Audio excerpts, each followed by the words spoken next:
All right, let's go ahead and start with verse 13 of Exodus 18. Right. It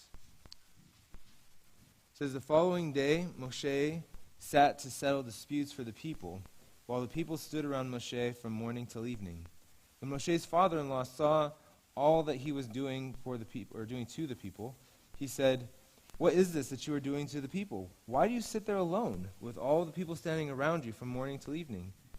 Moshe answered his father-in-law, "It's because the people come to me seeking God's guidance. Whenever they have a dispute, it comes to me. I judge between one person and another, and I explain to them God's laws and teaching." Moshe's father-in-law said to him, "What you are doing isn't good. You will certainly wear yourself out, and not only yourself, but these people here with you as well. It's too much for you. You can't do it alone by yourself. So listen now to what I have to say. I will give you some advice, and God will be with you. You should represent the people before God, and you should bring their cases to God. You should also teach them the laws and the teachings, and show them how to live their lives and what work they should do. But you should choose from among all the people competent men who are God-fearing, honest and incorruptible, to be their leaders, in charge of thousands, hundreds, fifties, and tens. Normally, they will settle the people's dispute. They should bring to you the difficult cases, but ordinary matters they should decide themselves. In this way, they will make it easier for you and share the load with you. If you do this, and God is directing you to do it, you will be able to endure, and all these people too will arrive at their destination peacefully." Moshe paid attention to his father-in-law's counsel and did everything he said. Moshe chose competent men from all Israel and made them heads over the people, in charge of thousands, hundreds, fifties, and tens. As a general rule, they settled the people's disputes, and the difficult cases they brought to Moshe, but every simple matter they decided themselves. Then Moshe let his father-in-law leave, and he went off to his own country. You may be seated. All right, can I get a volunteer from a child under 12 years of age to run the mic around? What? Okay, I saw a hand over here first. What's your name? Yes. Peyton? All right, come on up. Give her a hand.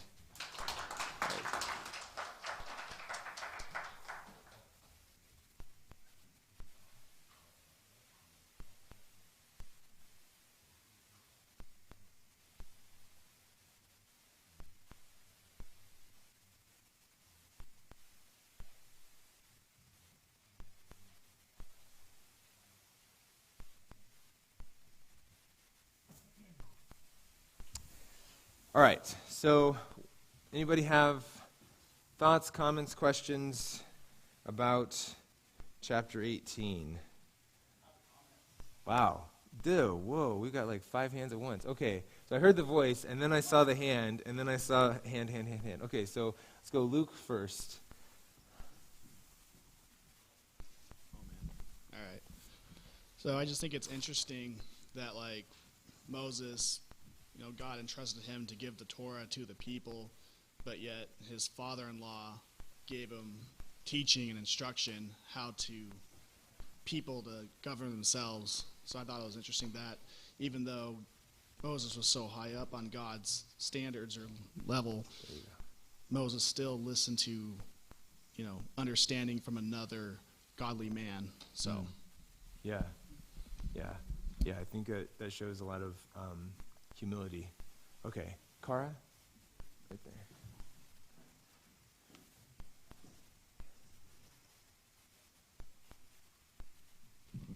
Yeah, that was the first thing I recognized too, is just his willingness of submission under some type of other authority beyond just himself.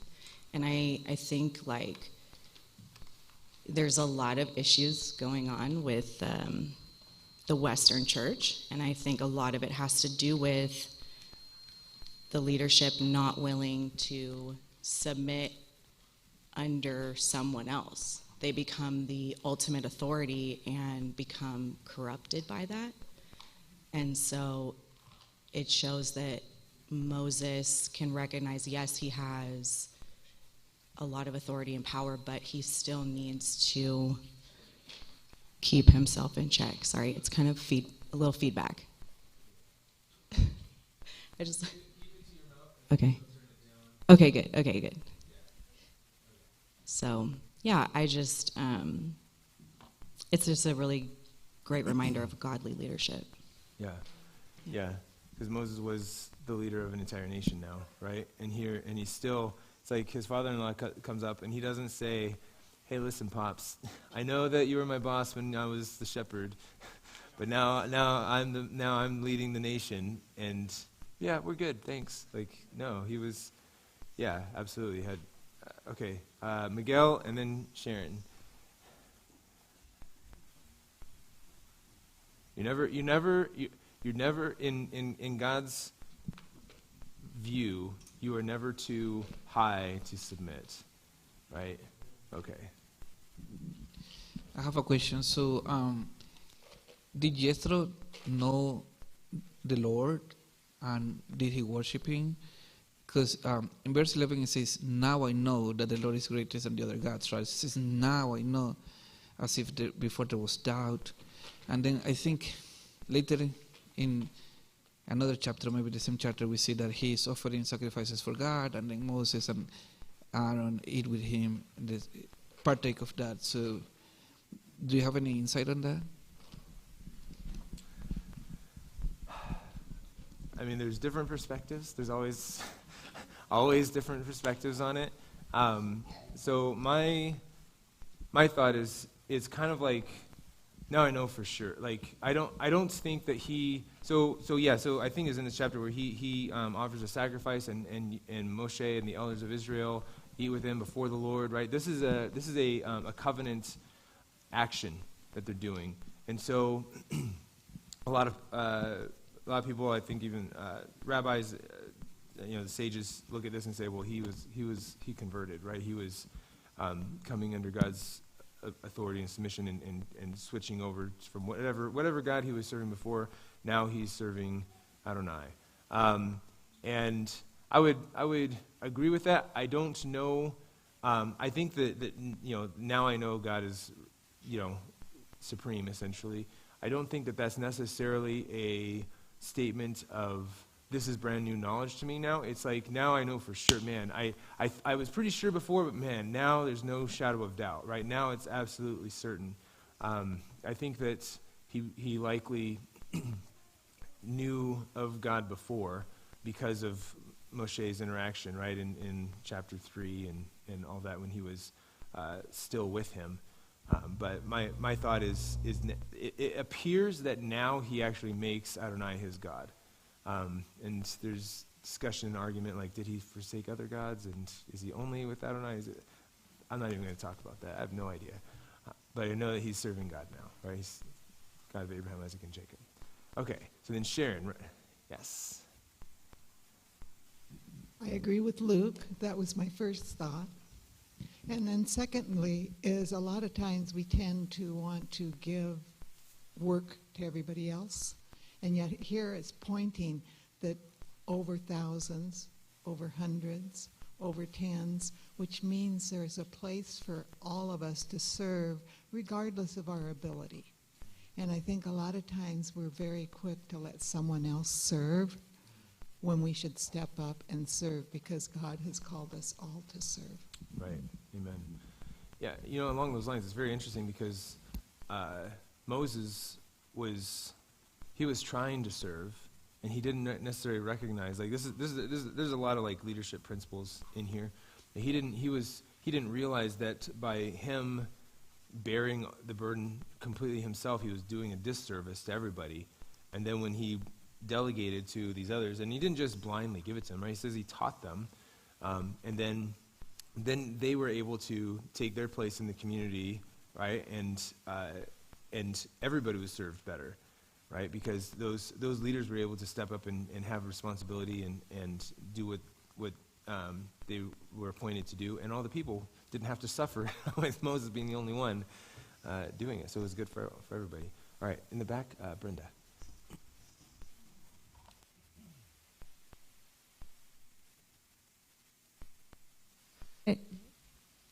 Hello? Oh, there we go. Another thing that jumped out to me was to know your limitations, that we all have limitations on what we can and can't do, and being one body, there's others who can do what we can't, and just recognizing that, and if we can't recognize it in ourselves, maybe someone lovingly can point it out.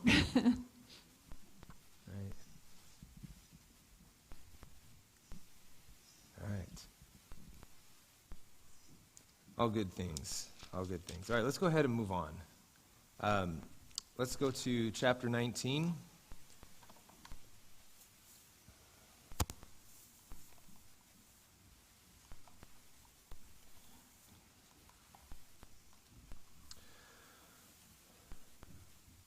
Verse 1. I'm just going to read all of 19. All right. In the 3rd month, after the people of Israel had left the land of Mitzrayim, of Egypt, the same day they came to the Sinai desert. After setting out from Rephidim and arriving at the Sinai desert, they set up camp in the desert. There in front of the mountains, Israel set up camp.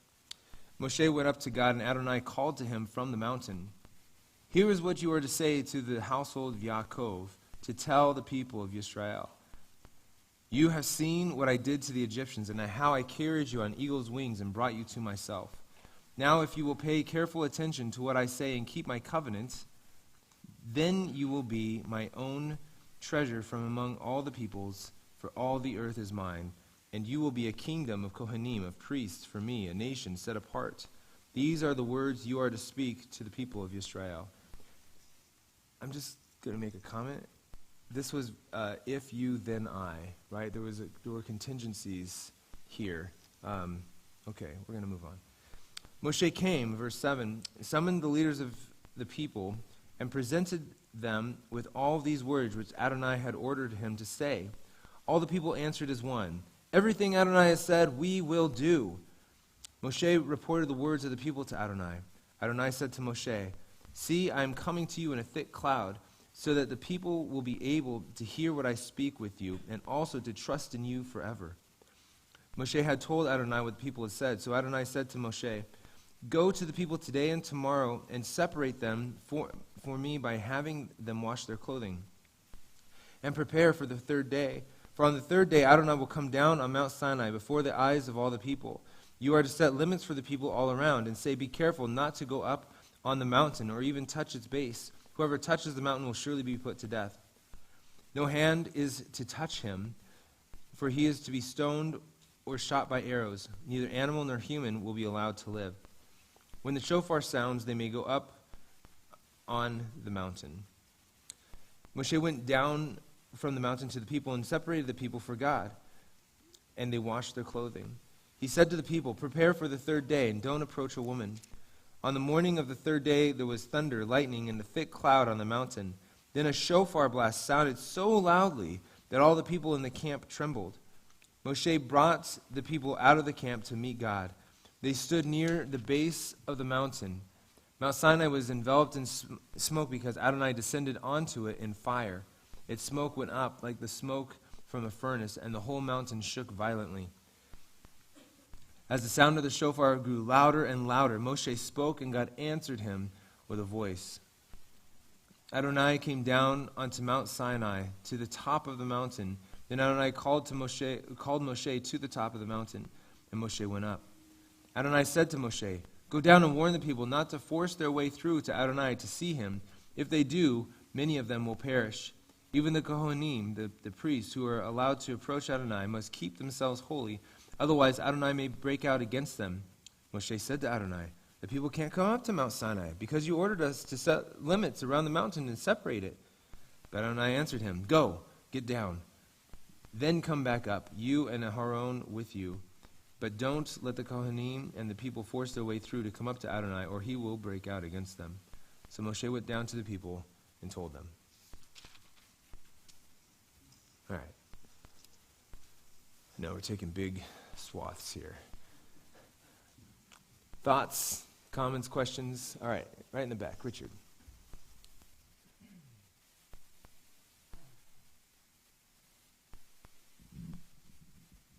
So my question is, are there miracles in between the lines that are there but we don't see until we take a closer look? And the phrase that I'm referring to is where it says, where's this show?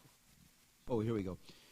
And the sound of the trumpet was very loud, so that all the people who were in the camp trembled.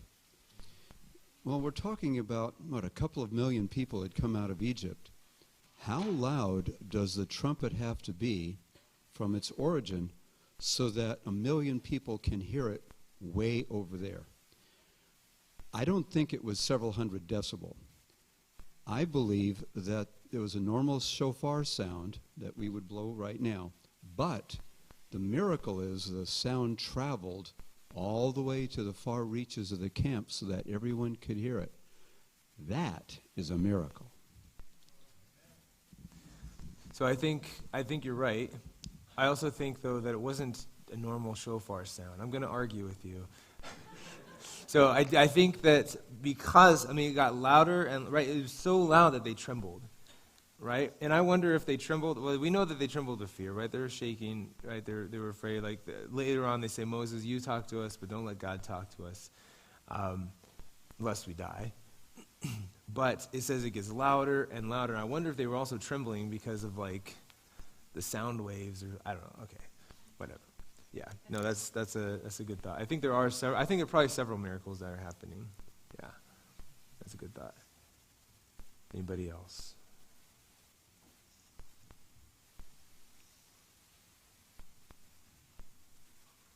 No? Byron. All right.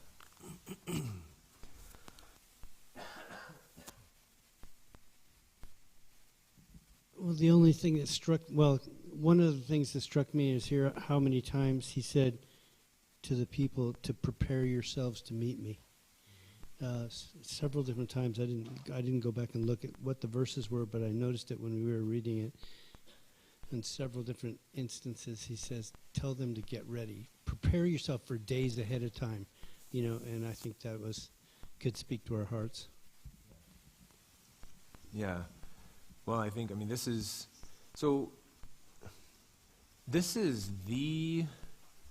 at this point in time, this is the pinnacle of identity and various other, covenant with God, and this was one of the most important,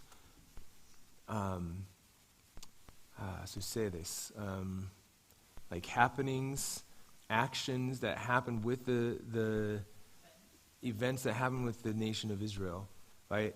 This is really the point where they become Yisrael, like the nation, right?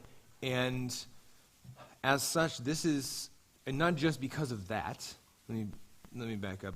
What made them the nation of Israel was this covenant that they make with God, that God makes with them and they make with God. This was a two-way street. Remember chapter 19, the beginning, if you, then I. And so this is the time that defines a people, that defines the nation. God has been clearly defining them along the way since Abraham and all of this, right? But this is when the people, right? It says they answered with one voice, right? They answered as one. Like all the Lord has spoken, we will do.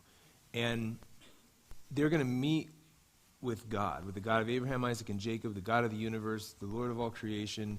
And so this is a holy happening, a holy occurrence. And so they had to set themselves apart as holy. And so it takes time to do that. And in fact, we were talking, I think it was the end of last year, we were talking about Shabbat, right? And that Shabbat is a holy time. And that's the same thing as what was happening here, is that this is God saying this is time is set apart as holy. and the things that we're going to do are holy things.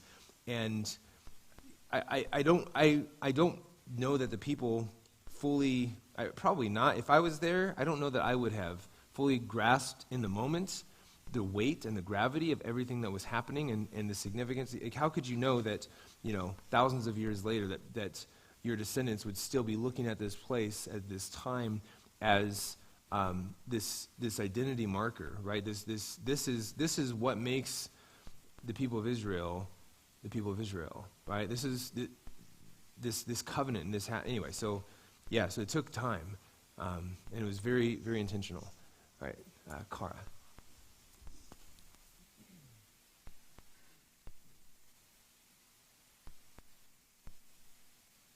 This is just more like a curiosity of mine. It says, like, be ready for the third day. Do not go near a woman. What were the women doing during this time? I'm like, what are the women supposed to do? How do you get away from being a woman? You're a woman. No. So basically, it's like, don't have intercourse. Got it. Yeah. So the idea is just completely set apart. And part of, this is very interesting too, because so there's this idea of progressive revelation of God.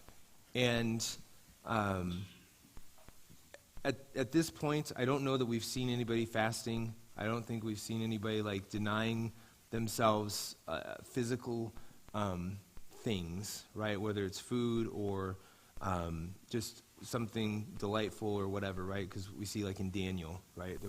They kept himself from delicacies and all this kind of stuff. But this is like, it wasn't necessary. God didn't say to fast, but it's like you're going to have some kind of discipline where you're not engaging in material delight, right? And so that's how I understand this. It wasn't that the women there was anything wrong with the women. It was that you really telling the men, keep yourself under control and set apart as we come into this time.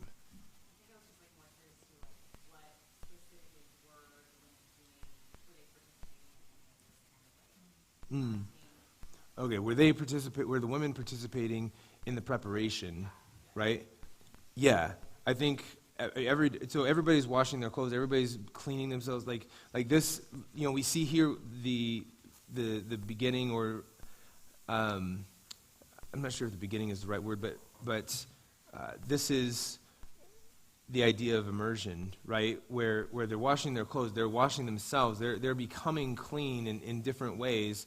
And when you think about it that way, so marital relations isn't always like clean, right? So there's multiple things that they're doing to appear before the Lord as clean, as holy, as pure, right? And so we see by the Second Temple era, there were hundreds of mikvaot around the temple because people would immerse, on the way to the temple, and that's the same idea. So they were all the whole community together, men and women, were working together to become set apart, right? To set themselves apart and the time apart for meeting with God. Does that answer the question? It's like, I think it's just so curious because it's like a lot of directive for men. It's kind of silent a little bit. Because the men are the leaders. Right. That's really what it comes down to. It's not this sense that that women were less than or excluded.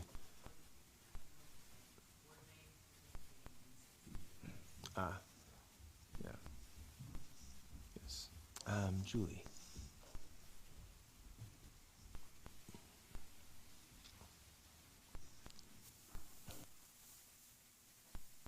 Two different comments. Whenever I read this whole section, not just this chapter, I'm always amazed at how much God tells Moses to come up, go down, come up, go down.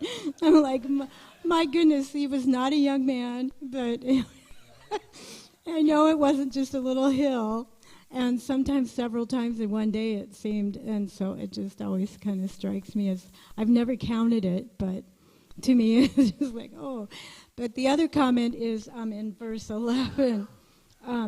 This one always strikes me, and it just says, God says, be ready for the third day.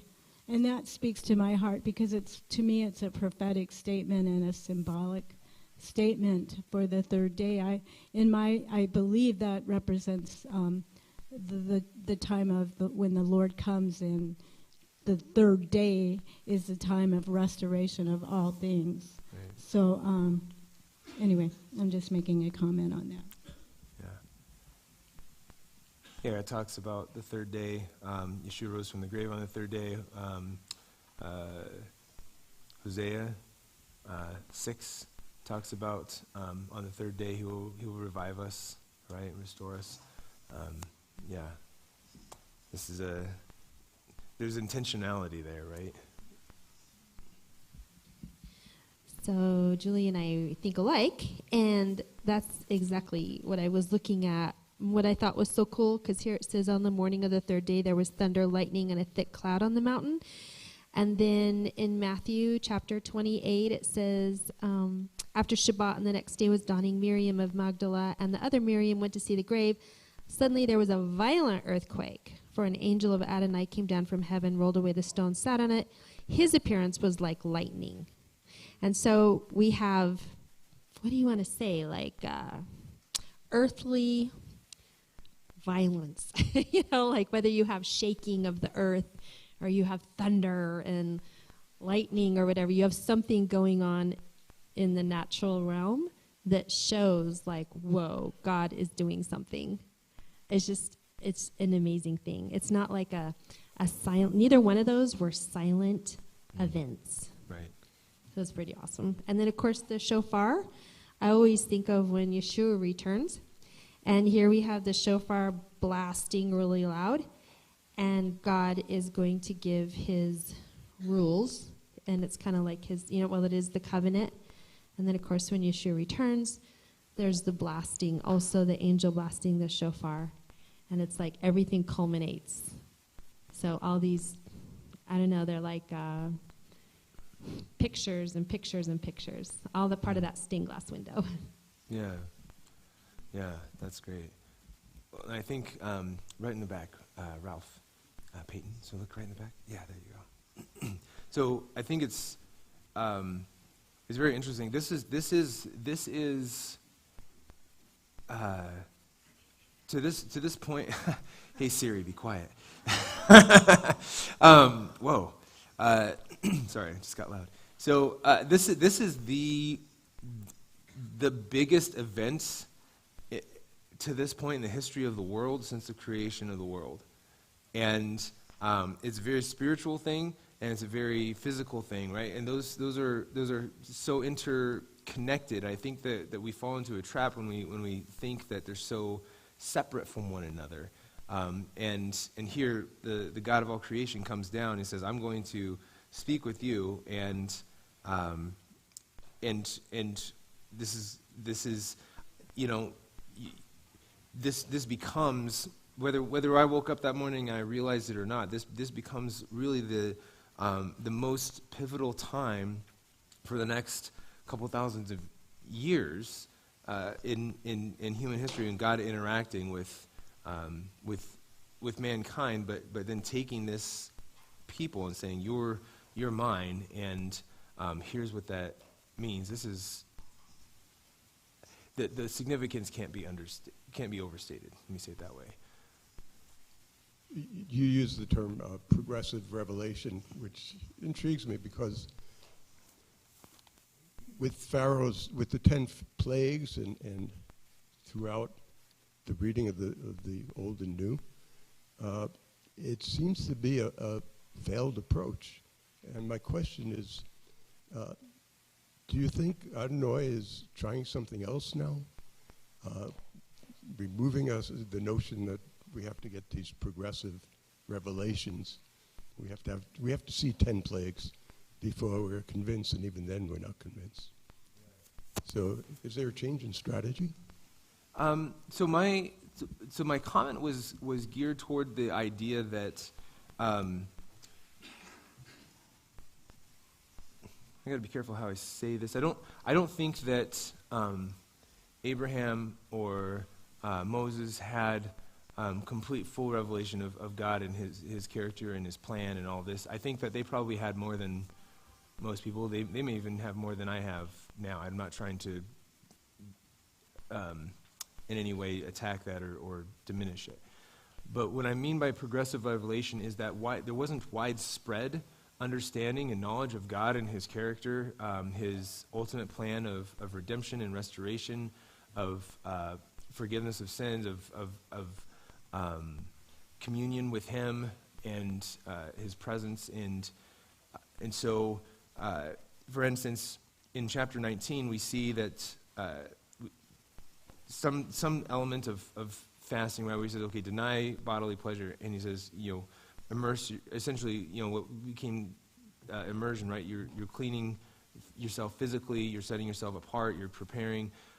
This is, to me, this harkens to ritual purity and impurity, right? And the idea of we need to appear, clean and pure before the Lord, as well as the idea of fasting and that sort of thing. And here, this covenant, the other idea that I was trying to talk that was in my mind was that we have the Mosaic covenant, the Sinaitic covenant here, and that covenant was based on the Abrahamic covenant, and the Abrahamic covenant was based on the Noahide covenant, and yet this, as significant and watershed as this covenant was, this wasn't the final covenant either, right? So we have future covenants that, for instance, what's become known as the New Covenant was based also on this Mosaic covenant, and so every covenant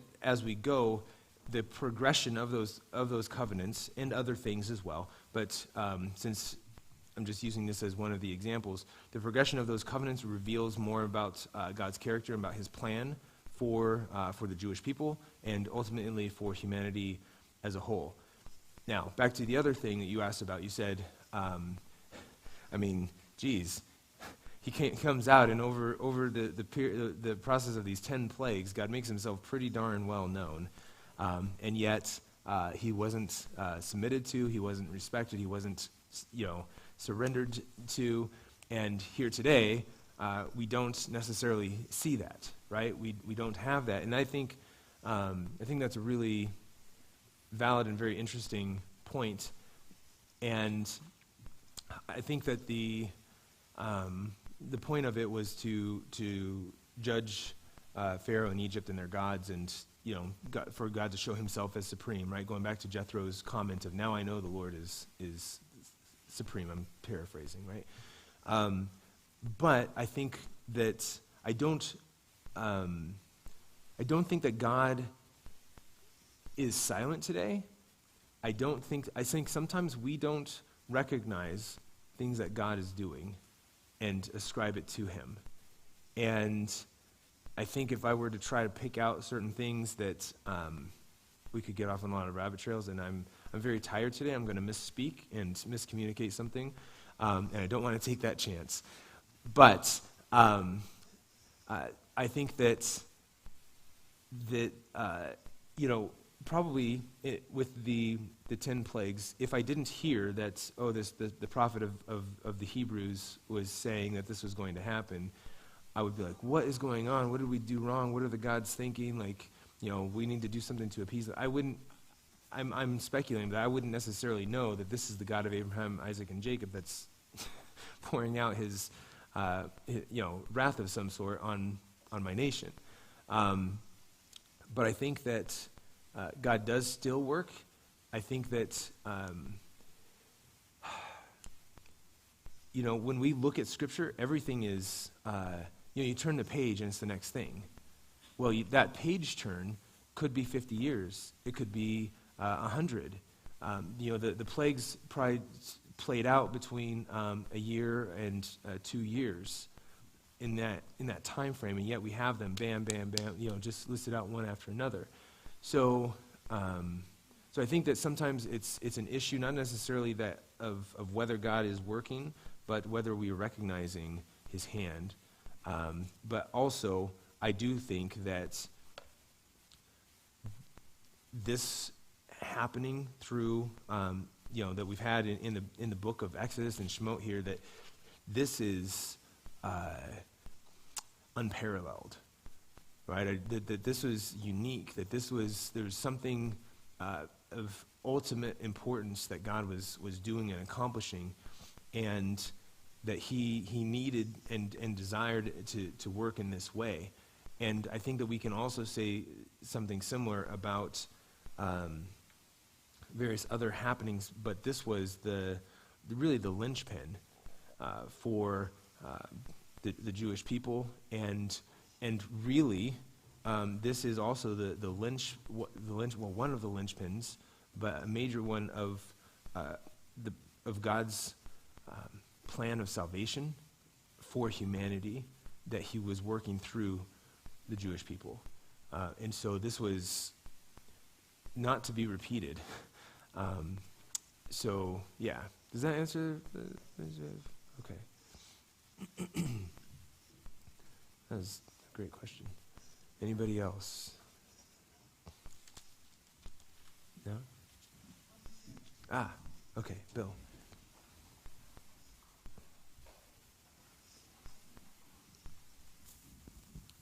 I just thank God that this is the living word, and I just want to tell anybody here, if you've never heard this, there's actually groups where you can go into Saudi Arabia and actually see Mount Sinai.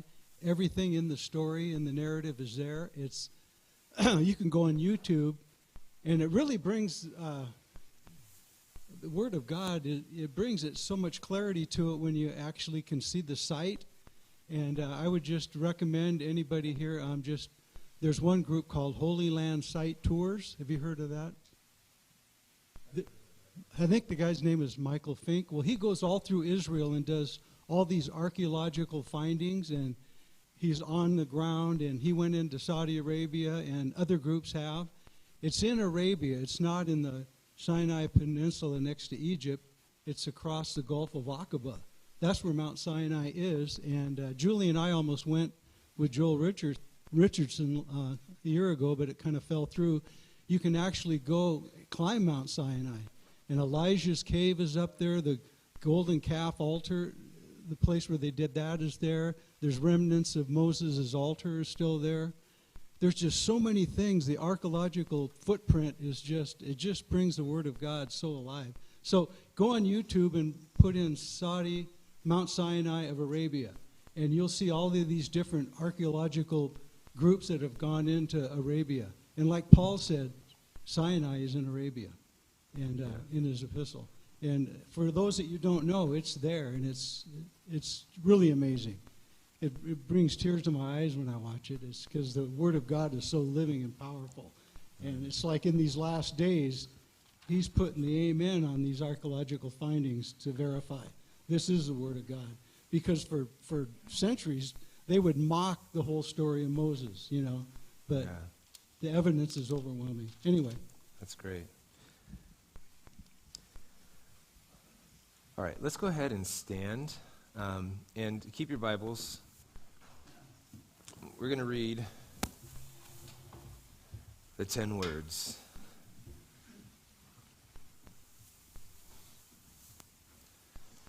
I should have prepared the people in the back for the slides, so we may not have the slide. So what we'll do is we're going to read, and each of us has a slightly different translation. I understand that, so it's going to be slightly chaotic at certain points. But we're going to read Exodus chapter 20, at least the first many verses, to hear the Devarim, the words that God spoke to Moses. All right, so Exodus 20, then God said all these words. Verse 2. I am Adonai your God, who brought you out of the land of Egypt, out of the abode of slavery. You are to have no other gods before me. You are not to make for yourselves a carved image or any kind of representation of anything in heaven above, on earth beneath, or in the water below the shoreline. You are not to bow down to them or serve them, For I, Adonai your God, am a jealous God, punishing the children for the sins of the parents to the third and fourth generation of those who hate me, but displaying grace to the 1,000th generation of those who love me and obey my mitzvot, my commandments. You are not to use lightly the name of Adonai your God, because Adonai will not leave unpunished someone who uses his name lightly. Remember the day Sabbath to keep it set apart for God. You have 6 days to labor and do all your work, but the seventh day is a Shabbat for Adonai your God. On it you are not to do any kind of work, not you, your son or your daughter, not your male or female slave, not your livestock, and not the foreigner staying with you inside the gates to your property. For in 6 days Adonai made heaven and earth, the sea and everything in them. But on the seventh day he rested. This is why Adonai blessed this day Shabbat and separated it for himself. Honor your father and mother, so that you may live long in the land which Adonai your God is giving you. Do not murder. Do not commit adultery. Do not steal. Do not give false evidence against your neighbor. And do not covet your neighbor's house. Do not covet your neighbor's wife, his male or female slave, his ox, his donkey, or anything that belongs to your neighbor. Amen. All right. You can be seated. I'm going to continue reading the rest. All the people experienced the thunder, the lightning, the sound of the shofar, and the mountain smoking. When the people saw it, they trembled, standing at a distance. They said to Moshe, "You speak with us, and we will listen, but don't let God speak with us, or we will die." Moshe answered the people, "Don't be afraid, because God has come only to test you and make you fear him, so that you won't commit sins." So the people stood at a distance, but Moshe approached the thick darkness where God was. Adonai said to Moshe, "Here is what you are to say to the people of Israel. You yourselves have seen that I spoke with you from heaven. You are not to make with me gods of silver, nor are you to make gods of gold for yourselves.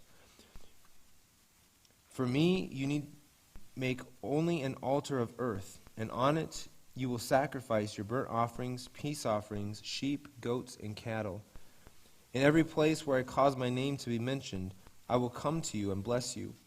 If you do make me an altar of stone, you are not to build it of cut stones, for if you use a tool on it, you profane it. Likewise, you are not to use steps to go up to my altar, so that you won't be indecently uncovered." All right. Same question. Thoughts, comments? Sharon.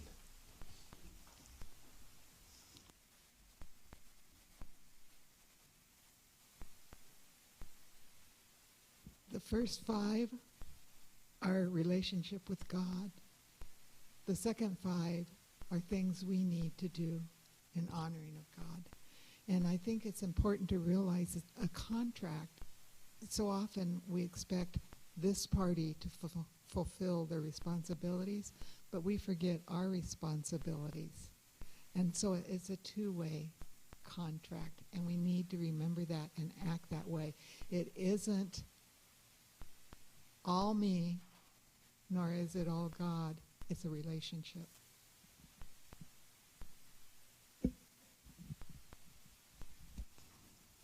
Yes. Oh, Stefani.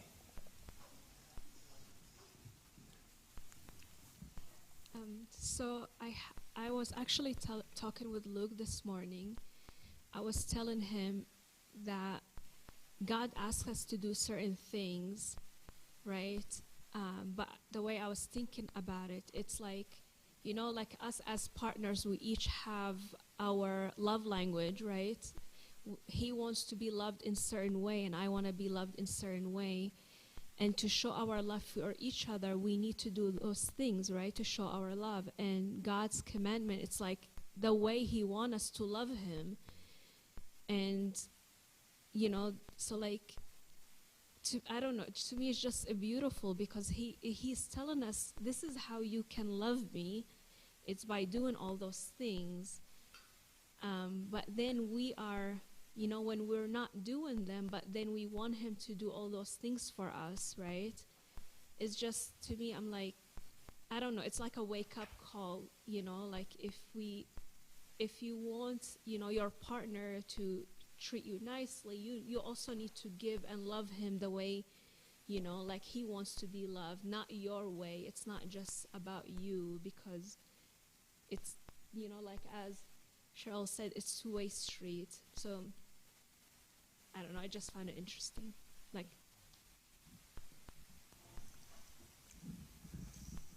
yeah, I think it's interesting that one of the commandments is that you love the Lord your God, right, with all your heart, mind, and strength. Heart, soul, and strength, I should say. Yeshua added mind. Yeah. And how do we love him? By doing what he says. All right, Brenda in the back. I think we're about to wrap up.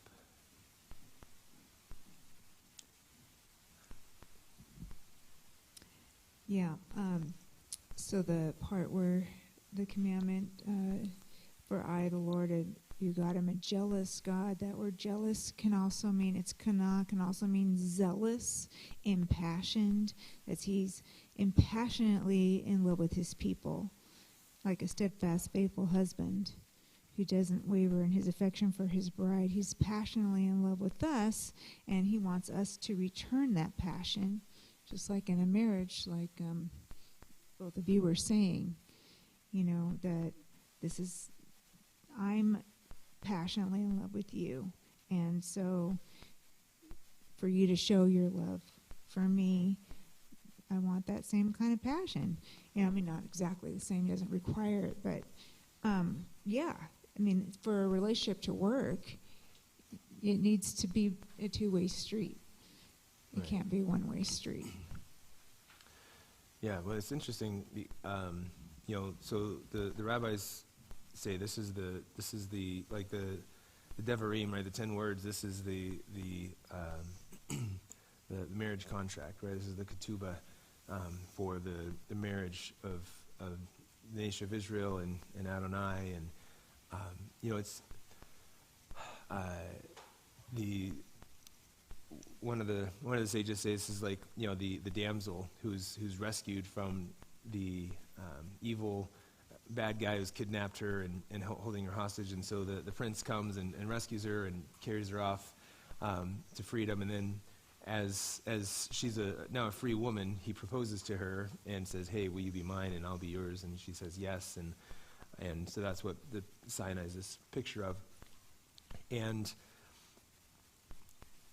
I think the analogy of marriage is very appropriate, because we also see that in a marriage you have a honeymoon period, and then after the honeymoon, like, oh man, like real life is happening, and now especially after the first few years or whatever, like at some point it's like, okay, now I'm really starting to see like, she's doing that again. Oh my gosh, I can't believe it. He just won't stop this. Like whatever it might be. Like there are certain things where there's no longer this infatuation stage, but now the rubber hits the road, and it's like, am I going to display love to you, even if I don't feel like it?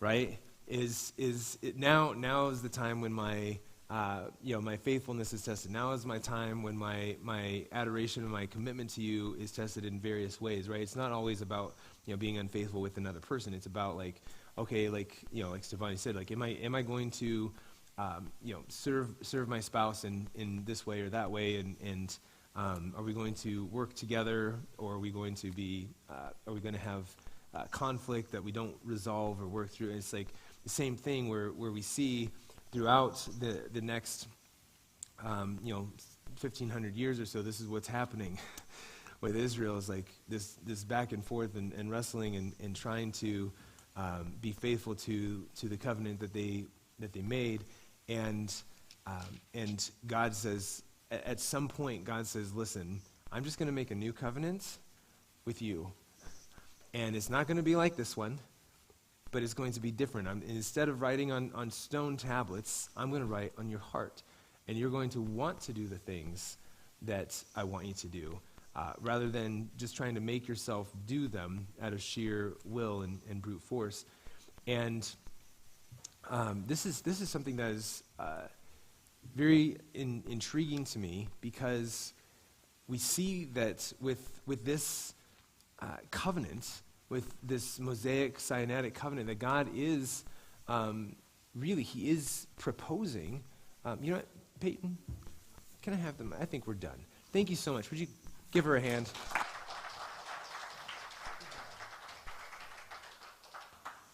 Good job. So we see this. I'm going to share just a couple minutes, and then we're going to move on. But we see this proposal and acceptance, and there's chapter 24. We have the elders they're eating there before Adonai, and it says they see God, and it is unambiguous, and they're eating there in the presence of God, and it's they're formalizing this covenant. Okay, that's what this meal represents. And it's what they were actually doing. Sorry, it wasn't just a representation. It was like a physical action that they did that had actual meaning and significance. And so they have this, and there's this thought out there that's very, very prevalent that says that, well, when Yeshua came, he somehow did away with all of these things. And the problem with that is that ignores the fact that all of these covenants God provides, and when he provides one covenant, it's like, let's say the Noahide covenant, right? I'm not going to ever destroy the earth by water again. This is what he says. I will never again curse the ground because of man, for the intention of man's heart is evil from his youth. Neither will I ever again strike down every living creature as I have done. While the earth remains, seed time and harvest, cold and heat, summer and winter, day and night shall not cease. Right. So this is the Noahide covenant. God says, "This is what I'm doing. This, I promise this." And he comes to Avram, to Abraham, and says, like, I'm going to bless you and make you an exceedingly great nation, and you won't be able to number your descendants. They'll be like the stars of the sky, the sand of the sea, and in your seed shall all the nations of the earth be blessed. Okay? But that is dependent on that Noahide covenant, right? Because he still needs seed time and harvest, cold and heat, summer and winter, day and night. Like, all these things need to still happen for that to take place. And then he comes and God remembers his covenant with Abraham, and he says, guess what? Hebrew nation, right? Israelites, I'm pulling you out of Egypt. I'm remembering the covenant I made with Abraham. And then he comes and he says, I want to make a covenant with you. And they say, yes, this is what we want too. Right? So he does. We just read this. And so they make this covenant, which they almost immediately break. And we can see this in Exodus 32, and then in 33 and 34, 33 is Moses' intercession for the people and wrestling with God, and we see this idea of grace, of unmerited favor, except it's not actually true that it's unmerited. It's that Moses earned it, and then he freely and voluntarily gave it to the people, right? He said, if you have favor with me, then forgive their sin, right? This is exactly the same as the favor, the grace that we have with Yeshua, our Messiah, because he merited it, he earned it. And then when we come to God, we say, God, he gave that as a promise. And so then we come and say, God, the favor and the grace that Yeshua got, please apply it to me, right? I put my hope, my trust in that and in him, okay? And so we have the Sinaitic covenant, the Mosaic covenant, and it gets broken again and again. And so finally God says in Jeremiah 31, it's like, I'm going to make a new covenant with the house of Israel and the house of Judah, right? Not like this covenant that they broke, though, as a husband to them, right? This thing of marriage isn't just an analogy, right? This is the way that God views it, is a marriage. And so then he says, I'm going to write it on your hearts, and their sins and their lawless deeds I will remember no more. And so then Yeshua comes, and he's the one to inaugurate that covenant. And it's very important that we remember that he's inaugurating the covenant. He's not completely fulfilling it. we're not going to get, there's too much there. But the point is that covenant is not just out of left field. It's not out of the blue. It's not just God says, hey, I'm doing a new thing. Guess what? This is the way we're doing it now, just on a whim. But this is what God has been building to since Noah, right? Since the garden. You can look in Genesis chapter 3 with Eve and the serpent and the curses that God pronounces. And you can see that's the hint of the redemption through Messiah is there. And so none of this was ever second thought or just a glancing thought with God. It was intentional from the very, very beginning. And so we have this covenant, and these covenants all build on one another. And if we don't have this covenant, we don't have the covenants that come after it. And you can't say, I'm going to be a part of a covenant. It's like I don't know if a pyramid, but like a building, right? And you say, I want to live on the 5th floor, but I really hate that 3rd floor. I'm just going to knock it out. That doesn't work, right? Because now you don't have a building anymore. Now you don't have a structure. You don't and now your 5th floor is kaput, right? It's gone. And so now, we have to recognize that this is still how, this covenant has not been done away with. It hasn't been abrogated. But here's the thing. The reason that we need the covenants with the Messiah Yeshua, right? The reason we need the new covenant of Jeremiah 31 is because this covenant was never ever a covenant of everlasting life. It was never a covenant of everlasting peace. This wasn't a covenant of forgiveness. This was a covenant of blessing and curse. This was a covenant that said, if you do this, then this will happen. But if you do that, then that will happen. And we see that God has been faithful to this covenant forever. That the Jewish people are constantly reaping one way or the other. And it's not to say that everything that happens to them is from God. Don't misunderstand what I'm saying. I'm talking in an overarching sense. So, but we see that God is faithful. This has never been done away with, but this also paves the way for the other covenants, including the covenant of the Messiah, of everlasting life, of forgiveness, of peace with God. And that is why we need Yeshua, right? This is why even the Jewish people, especially the Jewish people, need their Messiah, because he's the fulfillment of these promises that they can't get to any other way. And by the way, it's not just limited to them. This is the mystery of the gospel. Shaul says that not just the Jewish people, but the whole world has this access to God through the Messiah.